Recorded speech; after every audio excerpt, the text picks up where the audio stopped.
আমাদের সিংহ পুরুষ, আমাদের এই তারেক আবার সিংহের মতো আছে 16 বছর এখান থেকে রাজনীতি করে, এখান থেকে ডিগ্রি হওয়া দিয়ে আরবার দেশকে এই স্বৈরাচারকে দেশ থেকে হারাইছে।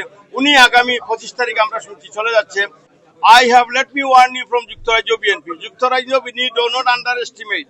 যুক্তরাজ্য প্রবাসীরা দেশ স্বাধীন করছে, but beware this, do not take any more this. Our leader is coming, and if you ever try, you have no chance in Bangladesh. Nobody. ইনশাআল্লাহ আসলে কিছু বলার নেই। আমাদের আদর্শের জনক শহীদ রাষ্ট্রপতি জিয়াউর রহমানের সুযোগ্য উত্তরসূরিকে যুক্তরাজ্য বিএনপি শুরু থেকে যেভাবে বরণ করছিল, আজ চলে যাবেন, এই পরিস্থিতিতে আমরা শোকাহত, মর্মাহত এবং আমরা দুঃখ ভারাক্রান্তে স্মরণ করতাম। দীর্ঘদিন পরে গণতন্ত্রের স্বাদ পেতে যাচ্ছে বাংলাদেশ। একটি স্বাধীন দেশে নির্বাচনের মাধ্যমে, ইশতেহারের মাধ্যমে জনাব তারেক রহমানকে বরণ করে নেওয়া হবে। এই সুখে, এই আনন্দে আমরা আসলে আজকে মিষ্টিমুখ করেছি এবং দোয়া করেছি। জনাব তারেক রহমান সাহেব এদেশে আসেন।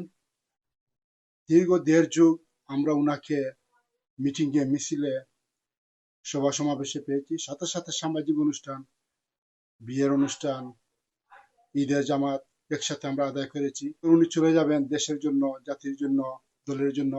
এটা আমাদের দেশে এবং জাতির জন্য আমাদের ভালো একটা সংবাদ।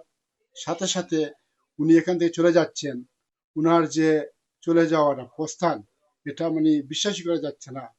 শুধু আমি না, সাধারণ মানুষ যারাই শুনছে উনি চলে যাচ্ছেন, সবাই একটু হাহাকার এরকম চলে আসছে সবার মনে, যে উনি চলে যাবেন আমাদের ছেড়ে, যে উনার যাওয়াটা আমরা মেনে নেওয়া অনেকটা কঠিন হয়ে যাচ্ছে। আজকে আমাদের খুশিও ওর আমরা মর্মাহত, দুইটাই আমাদের কাছে। 17 বছর পরে এই আন্দোলন মাঠে আপনারা জানেন, যার নেতৃত্বে দেশ নায়ক জনাব তারেক রহমান সাহেবের নেতৃত্বে সারা বাংলাদেশ ঐক্যবদ্ধ। এই বাংলাদেশের ঐক্যবদ্ধর মাধ্যমে আপনারা জানেন আর একটা নতুন ভোটার অধিকার আদায় হচ্ছে, নতুন দেশের নতুন রূপরেখা হবে। আপনারা জানেন আমার নেতা বলেছেন, নাই কোনো অন্য কোনো দেশ, সবার আগে বাংলাদেশ। ইনশাআল্লাহ 25 তারিখে উনি দেশে গিয়া দেশের জনগণের দরকার, দেশের প্রয়োজনে উনাকে আমরা মিস করব। কারণ উনার রাজনীতির যে দক্ষতা, তাকে আমি মনে করি বাংলাদেশের রাজনীতি এগিয়ে যাবে আগামীতে। আমরা জানতে পেরেছি দেশনায়ক তারেক রহমান সাহেব আগামী 25শে ডিসেম্বর বাংলাদেশে চলে যাচ্ছেন। শুনে অত্যন্ত মর্মাহত হয়েছি, যেহেতু দীর্ঘ 17 বছর আমাদের সাথে উনি ছিলেন, আমাদের সুখ দুঃখের সাথে ছিলেন। এখন দেশের স্বার্থে উনি দেশে যাবেন, এটাও আনন্দের ব্যাপার।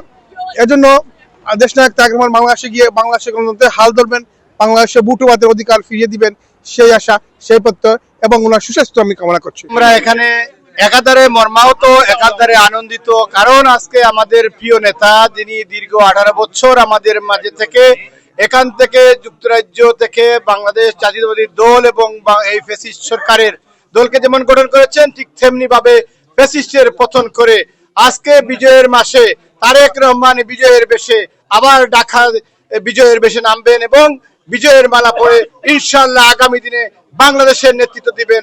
আজকে আমরা মর্মাহত এবং আনন্দিত।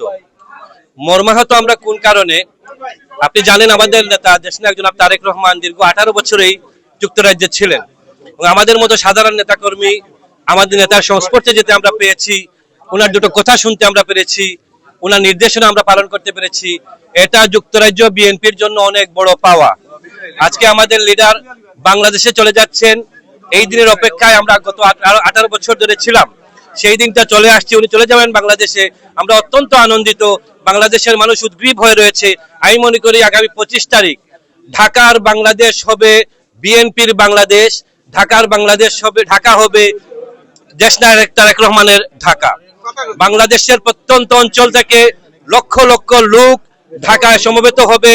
প্রায় 17 বছর পর বিএনপির ভারপ্রাপ্ত চেয়ারম্যান, বাংলাদেশের 19 কোটি মানুষের হৃদয়ের মনি, জননেতা, মজলুম জননেতা জনাব তারেক রহমান সাহেব বাংলাদেশে যাবেন 25 ডিসেম্বর।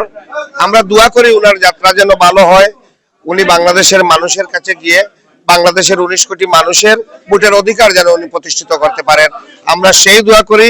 এবং আমরা যারা দীর্ঘদিন উনাকে কাছে থেকে দেখেছি, আমরা মনে প্রাণে বিশ্বাস করি উনি বাংলাদেশের মানুষের অধিকার আদায়ের জন্য বাংলাদেশের গণতন্ত্র পুনরুদ্ধারের জন্য অগ্রণী ভূমিকা পালন করবেন এবং ভোটের মাধ্যমে আগামী দিনে তিনি বাংলাদেশে নেতা হিসাবে, বাংলাদেশের ভবিষ্যৎ কাণ্ডারি হিসাবে নিজেকে প্রতিষ্ঠিত করবে পারবেন, সেটাই আমাদের বিশ্বাস। দেশনায়ক তারেক রহমান বাংলাদেশের উপস্থিতি খুবই প্রয়োজন এবং উনি এই তফসিল ঘোষণার পরে খুব সঠিক সময়েই উনি এই সময়টুকু বেছে নিয়েছেন দেশের মানুষের পাশে থেকে আগামী নির্বাচনে গণতন্ত্র উত্তরণের পথে যে যাত্রা শুরু হতে যাচ্ছে সেই যাত্রায় বিএনপি সহ দেশের মানুষকে নেতৃত্ব দিবেন এই প্রত্যাশায় দেশের মানুষ ওনার জন্য অধীর আগ্রহে অপেক্ষা করে আসে।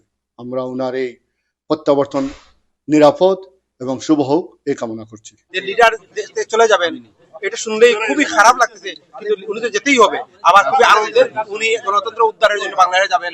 এই জন্য আমরা সবাইকে অনুরোধ করব আপনার স্বতঃস্ফূর্তভাবে লিডারকে গ্রহণ করার জন্য এয়ারপোর্টে আসবেন।